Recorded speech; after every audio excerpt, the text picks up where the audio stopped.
Let's start the show. All right. Today's video, a little bit more old school weightlifting because that is so damn interesting. And by the way, I knew it was going to happen. The comment section from the last old school weightlifting video I made was amazing. A lot of you guys know a lot of stuff that I don't, because the interesting thing about this old school, and I'm talking pre-golden era of weightlifting. Like the golden era is like Bulgarians clashing with the Russians, lifting weights that, we're still trying to meet today. We're talking about Naim, Yuri Vardanyan, guys like that. That's really the golden era, but I'm talking about pre-golden era weightlifting. I talked a lot about drug use and how I didn't really know much about it. And the lore of this is really cool. Like there's a lot of people just commenting about their experiences. Like here's one comment from Massive Hero. I started competing in the late 1960s. I lifted in the 1976 Olympics for Great Britain. In my humble opinion, two things happened when the press went out in 1972. In Britain, probably America, powerlifting took off. That's actually a crazy thing. I've talked about that before. Powerlifting became a thing from, I believe, from bodybuilding golden era, because, bench press, deadlift, and squat, that's what you use to get huge. And a lot of those guys wanted to see who was stronger in those three movements. It made sense. Many British champion lifters went over to powerlifting, and some became successful in powerlifting. Tony Stevens, Precious McKenzie, his name's Precious, that's amazing. Andy Kerr, Eddie Pengelly, to name a few. Those are the most British names I've ever heard. The press was easily the most popular lift. When you met anyone, they always said, "What's your press?" Only the baddest of the bad can get in.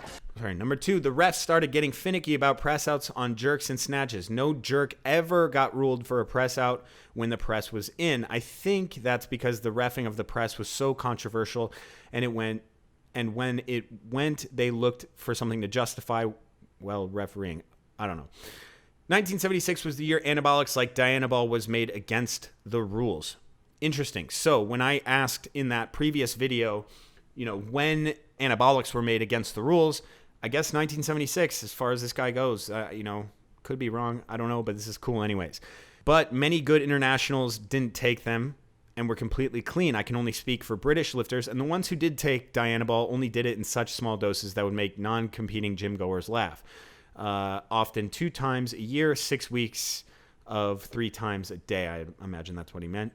Most lifters in the 60s, certainly British lifters like multi-world champion Lewis Martin, and other ones were 100% clean. I know that. Lewis Martin was clean and jerking 195 at 90 kg to be world champ. That's pretty reasonable. I mean, as far as numbers go, that's a very good natural lifter, but it's nothing. Obviously 90 kilos. I mean, you had guys like Yuri Vardanyan doing 220 over 220 at 85 kilos body weight, which is insane. Then drugs came in a couple decades later, and people were snatching it. So yeah, there's a bunch of comments like this, and it's interesting because I'm not getting this from, Wikipedia or sources online. I'm getting this, it's kind of like hearsay, which, might delegitimize it a little bit, but it's kind of fun. The point of this video is to say that Vyacheslav Klokov's daddy, right? Not his metaphorical daddy, the TikTok kids saying, daddy, sorry. That stuff, his literal daddy was better. He was a better weightlifter. But don't take it from me. Take it from my boy Seb at Weightlifting House. So Dmitry Klokov's best lifts in competition, 196, 232, 428 total. His dad totaled 440 kilos.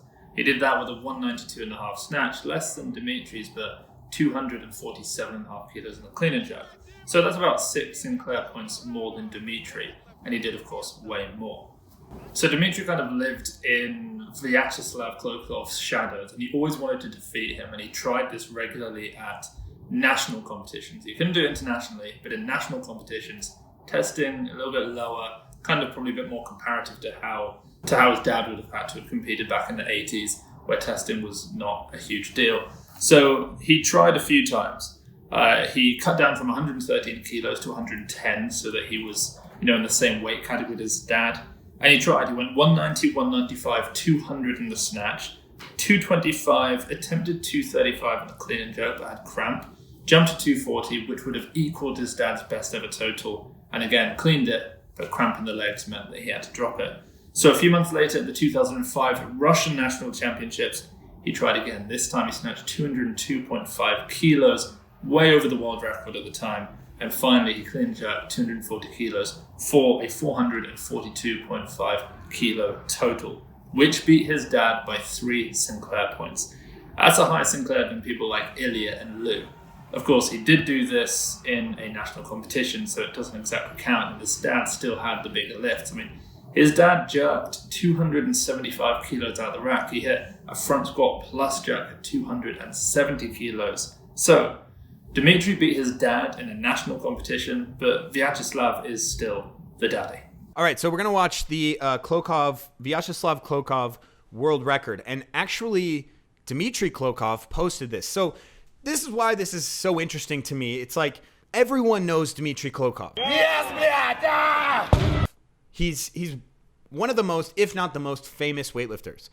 I made a video called "You Are Not Klokov," and that video exploded pretty much to a viral level because his name recognition is so big. And he's an aesthetic looking dude, you know, and has ridiculous lifts, and all of them are documented on his YouTube channel. He is one of the most famous weightlifters, but people do not know about his father. The fact that he does have that high of a Sinclair is amazing. Also, guys, that book that Seb is reading from is called The Greatest Weightlifters of All Time. That's Seb's book, and he's sending me a free copy because he's a good friend of mine, and I love the guy, and I'm really excited to get that copy. But if you want a copy of that, go to weightliftinghouse.com and pick up a copy. It's like, honestly, I can't imagine a better book to have on a coffee table than that book if you're a weightlifter. So yeah, let's watch this video of Vyacheslav. Some motivational music here.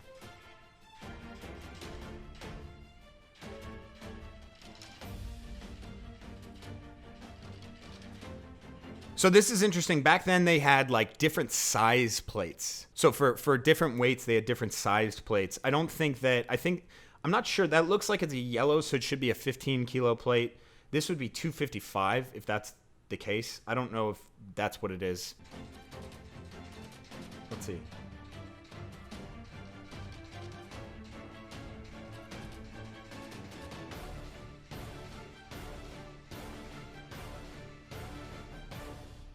Looks exactly like Dmitry.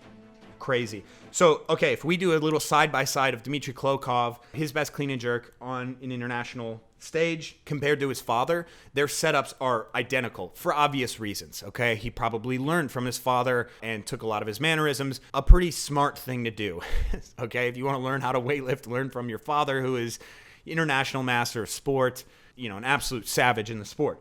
If you look at a lot of his lifts, there's a bunch of really interesting competitions between Vyacheslav and other lifters. If you look at his lifts and you put them side by side with Dmitry, they are oddly similar. And, you know, I guess it's not even that odd because they're basically the same person. Very similar builds, similar walks. Like it's really cool to watch. It's just, to me, it's so interesting to see that there were so many underrated lifters. And if you guys get this book, you'll see so many names that you may have never heard of that were so good. Their Sinclairs were higher than the guys we love today. All right, guys, pretty quick video. Hope you liked it. And if you guys have any like intros that I could do, today I did a little beatbox one. It was really stupid, but anything, literally I did, any type of intro you want, put it in the comments. Highest comment will be my next intro to my next video. See you guys on the next one. Bye.